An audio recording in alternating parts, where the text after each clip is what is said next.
Hello guys, welcome back to our channel simplified study official. तो guys आज की इस वीडियो में हम पढ़ने वाले हैं क्लास 10th की फर्स्ट फ्लाइट की बुक से poem how to tell wild animal. तो आज की इस वीडियो में इस पोएम की फुल एक्सप्लेनेशन देखेंगे, साथ ही साथ पोएटिक डिवाइसेस भी देखेंगे एंड इंग्लिश की फुल प्लेलिस्ट का लिंक आपको डिस्क्रिप्शन में मिल जाएगा, जिसमें आपको सारे चैप्टर्स एंड पोएम्स जो हैं वो आपको उस प्लेलिस्ट में मिल जाएंगे।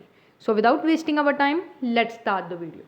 तो सबसे पहले इसका आप टाइटल देख लो पोइम का, how to tell wild animal. Tell का यहाँ पे क्या मतलब है, आइडेंटिफाई, कि किस तरीके से आप डिफरेंट काइंड्स ऑफ एनिमल्स को क्या करोगे, आइडेंटिफाई करोगे। तो सबसे पहले फर्स्ट स्टैंजा पढ़ते हैं। If ever you should go by chance to the jungle in the east, अगर आप वर्ल्ड के ईस्ट के कोने में जाओगे, ठीक है, बाई चांस अगर आपको मौका मिलता है, and if there should to you advance, यहाँ पे यू टू एडवांस का क्या मतलब है, अगर आप कहीं जा रहे हो, ठीक है, जैसे कि वर्ल्ड के पूरी दुनिया के ईस्ट के कोने में जंगलों में जा रहे हो, तो अगर ईस्ट में जा रहे हो आप, ठीक है, ऐसे टहल रहे हो, तो आपको क्या दिखेगा, मतलब आपको एक शेर दिखेगा अपनी तरफ आता हुआ, ठीक है। बेसिकली इसमें एशियन लॉयन की बात की गई है। And large and tiny beast, a large and tiny beast का यहाँ पे गाइस क्या मतलब है, एक बड़ा येलोइश और ब्राउन बीस्ट। बीस्ट का क्या मतलब है, एनिमल, ठीक है। एक बड़ा आपको येलोइश और ब्राउन जो है, जैसे इस फोटो में देख रहे हो, ठीक है, आपको दिखेगा कि बीस्ट दिखेगा, यानी कि एनिमल दिखेगा। If he roar at you as you are dying, ठीक है, मतलब जैसे वो आप पे दहाड़ेगा, ठीक है, जैसे आपके सामने दहाड़ेगा, आपका वैसे ऐसा लगेगा कि आप मरने वाले हो, तब आपको पता चलेगा वो क्या है, एशियन लॉयन है, ठीक है। तो इस पर एक क्वेश्चन बन जाता है आपका कि आप किस तरीके से एशियन लॉयन को जो है आइडेंटिफाई करोगे। तो जो मैंने अभी आपको सारी एक्सप्लेनेशन बताई, ये आपको सारा अपने क्वेश्चन में लिख के आनी है। नेक्स्ट स्टैंजा की तरफ मूव करते हैं। जैसे जैसे इस पोएम में स्टैंजास आते जाएंगे, उस तरीके से हमें क्या होगा, अलग अलग एनिमल्स को आइडेंटिफाई किस तरीके से कर सकते हैं वो पता चलेगा। अब यहाँ पे पर है, और if sometimes when roaming round, roaming का यहाँ पे क्या मतलब है, वॉकिंग, ठीक है, टहल रहे हो आप, अगर मान लो कहीं पे टहल रहे हो, a noble wild beast greet you. Beast का क्या मतलब है यहाँ पे, एनिमल। एक नोबल मतलब एक रॉयल, ठीक है, उच्च कोटि का कह सकते हो, एक एनिमल आपको मिलेगा with black stripes on yellow ground, ठीक है। येलो ग्राउंड मतलब येलो स्किन है उसकी, उस पर काले काले धब्बे लगे हुए हैं, ठीक है। Just notice if he eats you, और आपको नोटिस करना है वो आपको खाता है कि नहीं खाता है। दिस सिंपल रूल में help you to learn the Bengal tiger to desert, ठीक है। तो यहाँ पे क्या है, इससे आप पता चल पाएगा, मतलब एक बड़ा एनिमल होगा, नोबल बीस्ट होगा, एंड उसके जो स्किन पे कह सकते हो, उसके जो फेदर्स पे ब्लैक ब्लैक से स्ट्राइप्स होंगे, तो अब उसको आप पहचान पाओगे, आइडेंटिफाई कर पाओगे वो कौन सा एनिमल होगा, बेंगल टाइगर, ठीक है। नेक्स्ट है हमारा third stanza. If strolling fourth A beast you view. अब यहाँ पे स्ट्रॉलिंग का बेसिकली क्या मतलब है, कैजुअल वॉक। आप कैजुअल वॉक कर रहे हो एंड आपके सामने एक बीस्ट आ जाता है। बीस्ट का मतलब क्या है, यहाँ पे सेम एनिमल आ जाता है। As soon he has left on you, यहाँ पे लेफ्ट का क्या मतलब है, सबसे पहले हम सेकंड लाइन इसकी पढ़ लेते हैं, ठीक है, सीधा थर्ड पे आ गए। If strolling fourth A beast you view, ठीक है, अगर आप एक जगह पे टहल रहे हो, कैजुअल वॉक कर रहे हो, और आपके सामने एक बीस्ट आ जाता है, एक एनिमल आ जाता है, whose hide with spots is peppered. अब यहाँ पे क्या है, उसकी जो स्किन है, ठीक है, जो भी उसके फैदर है, ठीक है, यहाँ पे हाइड का क्या मतलब है, स्किन। पेपर्ड का क्या मतलब है, मतलब उसके पूरे फैदर या फिर स्किन पे जो ब्लैक काले काले धब्बे हैं, स्पॉट्स है, जैसे आप यहाँ पे इस पिक्चर में देख रहे हो, ठीक है, पेपर्ड किए हुए हैं। पेपर्ड का क्या मतलब है, स्प्रिंकल किए हुए हैं, ठीक है। You will know it is leopard, ठीक है। लेपर्ड को हम क्या कहते हैं, तेंदुआ कहते हैं हिंदी में, तब आपको पता चलेगा वो क्या है, लेपर्ड है। 12 do not good to roar with pain, he will only lap and lap again. Next is यहाँ पे 12 do not good to roar with pain. अब गाइस आप इसको 12 पढ़ेंगे, बट ये यहाँ पे जब भी आपको अपोस्ट्रोफी टी यहाँ पे लिखा होगा, उसका मतलब है it will. It will do not good to roar with pain. अगर आप उसके सामने जितना भी जो मर्जी बोल लो, ठीक है, वो ऐसे रोर करता जाएगा, एंड जो भी आप कर लो उसके सामने वो क्या करेगा, लेप एंड लेप अगेन। लेप का यहाँ पे क्या मतलब है, लेप का गाइस यहाँ पे मतलब है जंप, वो जंप करता रहेगा, ठीक है। तो ये सारे फीचर्स हैं, या फिर आइडेंटिफाई कर सकते हो आप किसको कर सकते हो, लेपर्ड यानी कि तेंदुओं के।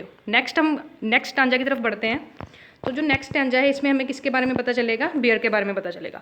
If when you are walking round your yard, ठीक है, आप कहीं जगह पे अपने यार्ड पे, ठीक है, टहल रहे हो, you meet a creature there, वहाँ पे आप एक क्रिएचर यानी कि एक एनिमल से मिलोगे, who hug you very very hard, वो आपको बहुत ज़ोर से क्या करेगा, हग करेगा, ठीक है। Be sure it is a bear, वो कौन होगा, बेयर होगा, भालू होगा। If you have any doubt I guess you will give you just one more guesses, ठीक है। अब यहाँ पे अगर आपको डाउट है कि ये बियर है या नहीं है, वो आपको एक और क्या देगा, केयरस देगा। इसका क्या मतलब है, बहुत टाइट हग करेगा, उसके लिए तो वो हग है, बट हमारे लिए यानी कि इंसान के लिए, ह्यूमन के लिए वो उसकी जान भी जा सकती है। ठीक है, तो ये बियर को आइडेंटिफाई करना हो गया। नेक्स्ट है, इसमें हमें क्रोकोडाइल एंड हाइनस के बारे में पता चलेगा। Through to distinguish beast of prey. अब बीस्ट ऑफ प्रे का गाइस यहाँ पे क्या मतलब है? बीस्ट ऑफ प्रे का मतलब क्या होता है? वो एनिमल्स जो दूसरे को मार के खाते हैं। ठीक है, तो यहाँ पे जो भी हमने सारे एनिमल्स डिस्कस किए हैं वो कौन है? बीस्ट ऑफ प्रे है। ठीक है, through a distinguish beast of prey a novice might non plus. तो गाइस यहाँ पे नोवाइस का क्या मतलब है? New to someone. ठीक है, इसका क्या मतलब है? जो पर्सन कह सकते हो कोई चीज़ को न्यूली स्टार्ट कर रहे हैं, या नौसिखिया इंसान जिसे हम कहते हैं। अगर कोई भी नौसिखिया इंसान है तो उसको डिफरेंस करना किसमें? क्रोकोडाइल एंड हाइनस में करना क्या होगा? मुश्किल होगा। नॉन प्लस का यहाँ पे क्या मतलब है? वो पर्सन क्या हो जाएगा? कंफ्यूज हो जाएगा। द क्रोकोडाइल यू ऑलवेज में टेल फ्रॉम हाइनस दस। अब किस तरीके से हमें पता चलेगा कौन सा क्रोकोडाइल है एनिमल और कौन सा हाइना है? ठीक है, तो हाइना कम विद मैरी स्माइल। जो हाइना है, ठीक है, जो आप यहाँ पे देख पा रहे हो लेफ्ट साइड में, ठीक है, जो ये हाइना है ना, ये जब भी अपने शिकार को देखता है तो क्या करता है? एक स्माइल, एक मैरी स्माइल कह सकते हो, इसके फेस पे आ जाती है। बट जो क्रोकोडाइल है वो क्या आता है? But if they weep they are crocodile. आपने सुना होगा ना मगरमच्छ के आंसू। ठीक है, इसमें आंखों में आंसू होता है। ठीक है, उससे आप क्या पता कर सकते हो कि ये क्रोकोडाइल है, और साथ ही साथ जिसके फेस पे मैरी स्माइल है अपने शिकार को देखते हुए, वो कौन है? हाइना है। ठीक है, लास्ट स्टैंजा है आपका, the true chameleon is small. ठीक है, अब जो कमेलियन है, ठीक है, वो क्या है? स्मॉल होगी, और ये किसके जैसी होगी? लीजर्ड के जैसी होगी। तो इस कमेलियन का क्या मतलब है? गिरगिट। ठीक है, हिंदी में इसको गिरगिट कहते हैं। ये एकदम छिपकली की जैसी दिखने जैसी होगी। ठीक है, he hasn't any year at all. इसके पास कोई भी कान नहीं होंगे। And not a single wing. इसके पास विंग भी नहीं होगा, पंख भी नहीं होंगे। If there is no nothing on tree it is chameleon you see. ठीक है, उसके पास विंग भी नहीं होंगे, एयर भी नहीं होंगे। ठीक है, वो कौन होगा? कमेलियन होगा, यानी कि गिरगिट। ठीक है, तो ये तो बेसिकली अब ये थी आपकी पोएम। ठीक है, अब हम इसके rhyming scheme and poetic device के बारे में बात कर लेते हैं। तो गाइस सबसे पहले हम पोएटिक डिवाइस देख लेते हैं इस पोएम के। तो सबसे पहले गाइस यहाँ पे देख सकते हो फर्स्ट लाइन की अगर हम बात करें, if ever you should go by chance. यहाँ पे ओ साउंड यानी कि वोवल जो है वो रिपीट हो रहा है, तो उस केस में कौन सा हमारा पोएटिक डिवाइस होता है? असोनेंस। ठीक है, उसके बाद गाइस यहाँ पे देख सकते हो, अगर हम इस लाइन से इस लाइन में बीच में आए, ठीक है, यहाँ पे कोई भी पंचुएशन जो है मार्क नहीं है, तो उसे हम कौन सा पोएटिक डिवाइस कहते हैं? इंजैम्पमेंट। ठीक है, उसके बाद गाइस यहाँ पे फर्स्ट स्टैंजा में ही यहाँ पे एशियन लॉइन यूज़ किया, मतलब एक पर्टिकुलर स्पेसिफिक एनिमल को पोइट ने यहाँ पे क्या किया हुआ है? डिस्क्राइब किया हुआ है। तो उस केस में आपका जो पोएटिक डिवाइस है वो कौन सा होता है? इल्यूजन होता है। ठीक है, तो सेकंड स्टैंजा में चलते हैं। तो सेकंड स्टैंजा में आपको यहाँ पे देख रहे हो, ठीक है, यहाँ पे आपका जो कौन सा पोएटिक डिवाइस बनेगा? एक तो आपका बनेगा इल्यूजन, क्योंकि यहाँ पे बेंगल टाइगर लिखा पड़ा है। ठीक है, अगर सिंपल टाइगर लिखा होता तो यहाँ पे जो है इल्यूजन का यूज़ नहीं होता। स्पेसिफिक एक एनिमल को यहाँ पे डिस्क्राइब किया गया है, उस केस में ये कौन सा पोएटिक डिवाइस होगा? इल्यूजन होगा। ठीक है, नेक्स्ट गाइज यहाँ पे आ जाएगा आपका पोएटिक डिवाइस। तो गाइज आपको पोएटिक डिवाइसेस में याद रखना, अगर वोवल साउंड हो गया ए ई आई ओ यू, अगर ये सारे जो साउंड्स हैं ये रिपीट हो रहे हैं, तो वो आपका उस केस में आपका कौन सा पोएटिक डिवाइस होता है? असोनेंस होता है। ठीक है, नेक्स्ट चलते हैं। यहाँ पे आप देख सकते हो, यहाँ पे जो हमारा थर्ड स्टैंजा में जो पोएटिक डिवाइस हम देख लेते हैं, यहाँ पे एल एल जो है रिपीट हो रहा है। ठीक है, ये एक वोवल नहीं है, और ये शुरू में यूज़ नहीं हो रहा है, एकदम कह सकते हो बीच में जो लाइन्स के यूज़ हो रहा है, उस केस में आपका जो पोएटिक डिवाइस है वो कौन सा होता है? कंसोनेंस। ठीक है, कंसोनेंस यूज़ होता है। ठीक है, अब यहाँ पे देखो लास्ट लाइन में आपका लेफ्ट लेफ्ट यूज़ हो रहा है। ठीक है, तो ये आपका कौन सा पोएटिक डिवाइस होगा? रिपीटिशन।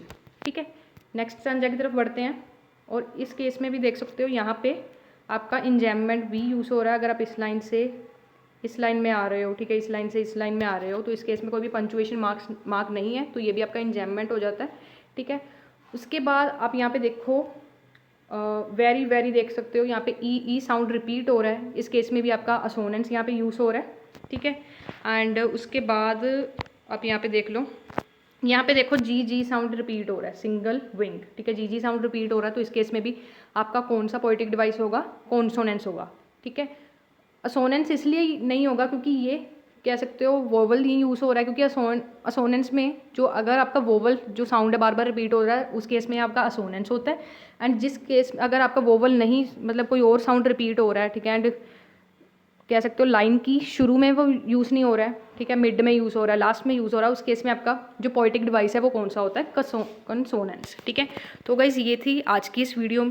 ठीक है। मैंने आपको पोइट्रिक डिवाइस बताया, ठीक है। इस पोएम की हमने सारी एक्सप्लेनेशन देखी। वीडियो अच्छी लगी तो प्लीज़ लाइक कर दो, चैनल को सब्सक्राइब कर दो। आज की वीडियो में इतना ही। Thanks for watching.